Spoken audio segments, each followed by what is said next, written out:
o resultado de uma pesquisa que mostra que quase metade dos paranaenses evita conversar sobre o tema política e o motivo é o receio de brigas diante de posicionamentos diferentes. É um estudo que acabou de sair, foi feito, ouvintes, pelo Instituto Opinião, traz dados gerais sobre o cenário político.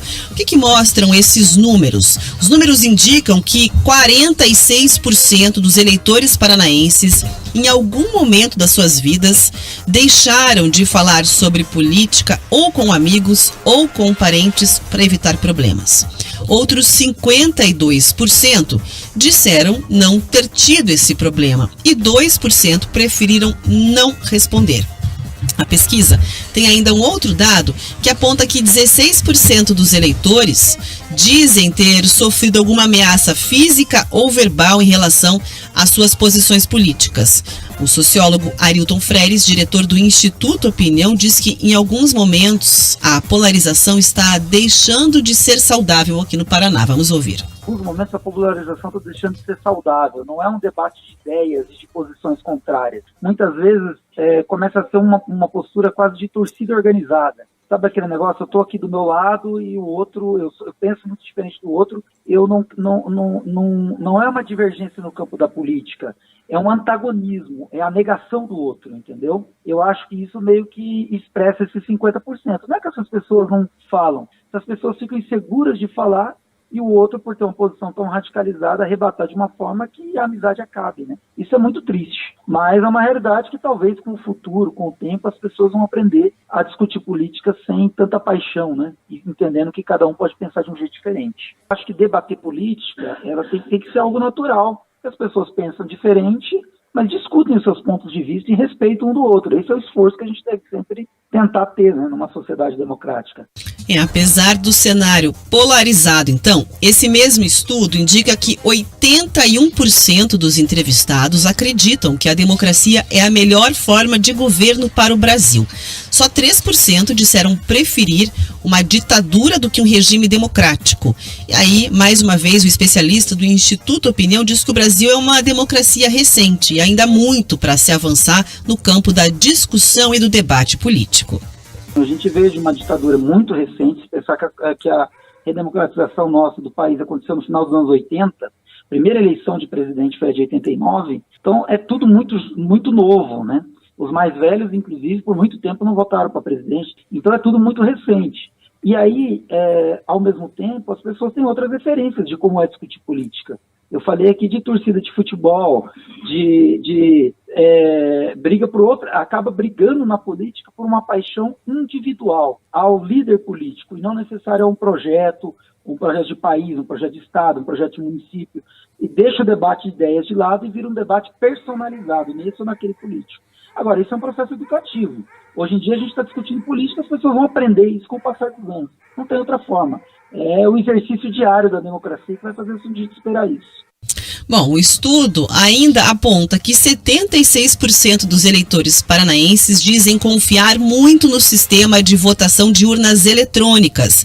Outros 24% não confiam e 2% preferiram não opinar sobre a questão. A pesquisa também perguntou aos paranaenses sobre o armamento. Para 51% dos entrevistados aqui no Paraná, mais armas não são caminho para tornar uma sociedade mais segura. Já para 38%, as armas ajudam na segurança. Outros 8% preferiram não opinar, não concordam e nem discordam, e 3% não souberam responder. A pesquisa ouviu 1.200 pessoas em 52 cidades do Paraná. Essas pessoas têm mais de 16 anos e a pesquisa aconteceu entre os dias 28 e 30 de agosto. Para dar o dado completo para você, ouvinte, a margem de erro é de 3 pontos, nível de confiança de 95%. Então, é um estudo recente, Riva, mas a gente já trouxe outros levantamentos, e esses até de âmbito nacional, que trazem o mesmo recorte. As pessoas, ou na maioria, ou na metade dos casos, exatamente como foi essa pesquisa aqui, preferindo não falar de política para evitar confusão. E o que tem de grupo desfeito, gente que bloqueou em rede social, gente que saiu de rede social, que discutiu no grupo do Natal, estava organizando um churrasquinho, terminou com briga política, não está no gibi. A gente viu que a coisa se acentuou muito, Rafa, quando nós começamos a ver brigas de pessoas próximas. Irmão com irmão, pai com filho, mãe com filho, sabe? Não, peraí, tem alguma coisa muito errada acontecendo. As pessoas estão brigando por causa deles, de políticos. Eu evito falar de política. E eu falo isso, gente, eu não vou dar a minha opinião, que eu sou jornalista. A minha opinião eu exponho aqui, sobre as coisas que eu penso, sobre as análises que eu faço, e não as minhas preferências pessoais. Jamais eu vou declarar meu voto. Jamais. Mas aqui tá falando, Riva, no âmbito familiar, né? Também. Você é um profissional público. Aí aqui tá falando no âmbito familiar, de amigos e parentes. Mas eu não declaro meu voto, Rafa, nem para as pessoas próximas. Entendi. Nem grupo de família, nem faz campanha para ninguém, nem nada. Não, porque a gente pode influenciar as pessoas. E eu evito discutir de política. Já discuti muito, já debati muita política. Quando a coisa começou a ficar intensa, eu falei, não vou fazer mais isso. Nem comigo, nem com a pessoa. Então você tá na estatística aqui dos paranaenses que desistiram de conversar de política com conhecidos e pessoas próximas para evitar problemas. Eu consigo falar com as pessoas que eu entendo que vão conversar. Eu e você, a gente consegue conversar com política. Com política, às vezes nossas opiniões são próximas, às vezes são bem divergentes. Exato. Mas é possível conversar. Com a pessoa que se altera, não tem como. Então vamos mudar de assunto.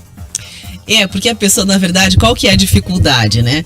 É porque, como o especialista trouxe na análise dele, existe uma torcida muito apaixonada nesse campo da polarização. Então, tudo que é do outro é péssimo. Só vale o meu. Tudo que é do outro é horrível. E o meu nunca erra.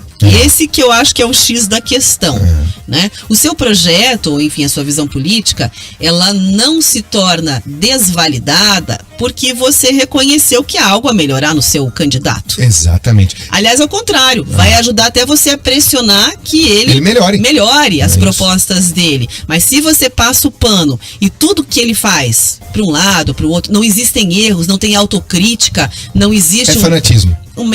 Aí como é que você vai discutir, entendeu? Ou debater, ou contrapor ideias. E que a ideia do debate democrático, eu acredito que não é nem mudar a cabeça do outro, é só provocar reflexões e falar, nossa, realmente, eu falei que aquele plano era bom, que aquela ação, mas ela poderia ser melhor, ela poderia englobar ainda mais um público, enfim. Podia abarcar mais gente. É você fazer uma reflexão. Agora, a defesa cega, né? Ela, assim, beira um limite quase que... É o fanatismo. Que dá ignorância, falando claramente, não é verdade? Você está defendendo algo que é 100% correto. Aí tem gente já na live assim, e que tá falando do candidato X, do candidato Y. A gente não tá falando de candidato nenhum aqui. A gente tá falando sobre o que você... Em vez de você atacar o outro, você que tá escrevendo lá, que eu nem tô defendendo o outro, entendeu? Mas qualquer que seja lá, você não reflete sobre o que você acredita que poderia ser ainda melhor em relação ao seu candidato aí. Certo? Não, gente, e vamos pensar o seguinte, fanatismo já é equiparado a uma patologia psicológica. Porque o fã não questiona, o fã só age. E parece que só tem 2 políticos no Brasil, né? Porque no planeta. A gente tá falando na live ali, já brotou uma lá, parece que só tem 2. Para. Gente, para com isso. Quantos campos existem, quantos nomes existem, quantos gestores e instâncias alteram a sua vida no dia a dia? Não são só 2 candidatos eleitorais. Não são só os políticos, né? Exato. E vamos pensar no seguinte, a democracia, a síntese dela é a discussão da divergência. Se você for procurar a essência do surgimento da democracia, é a discussão das divergências. Nas divergências nós nos encontramos e nas divergências nós achamos as soluções. É assim. Mas acontece que no hoje é a opinião única. A minha opinião vale, eu tô certo. Você é um babaca porque pensa errado. Será que é essa a democracia que a gente quer? Essa história do eu penso certo e você pensa errado quase culminou ontem. Eu não tô falando da figura Cristina Kirchner. Eu tô falando de um outro ser humano que quase foi assassinado em público porque havia um extremo radical neonazista que queria matar a Cristina Kirchner. Essa função de condenar uma pessoa é da justiça. Não é de alguém com uma arma na mão se achando um assassino, por mais que ela tenha feito o que tenha feito. A justiça, as instituições estão atrás dela. As instituições que cumpram o seu papel. Não alguém com uma arma na mão em público querendo matar. Entende que esse confronto de ideias e não debate, ele é extremamente perigoso. Por coisas assim. Cuidado, gente. Cuidado. 10 horas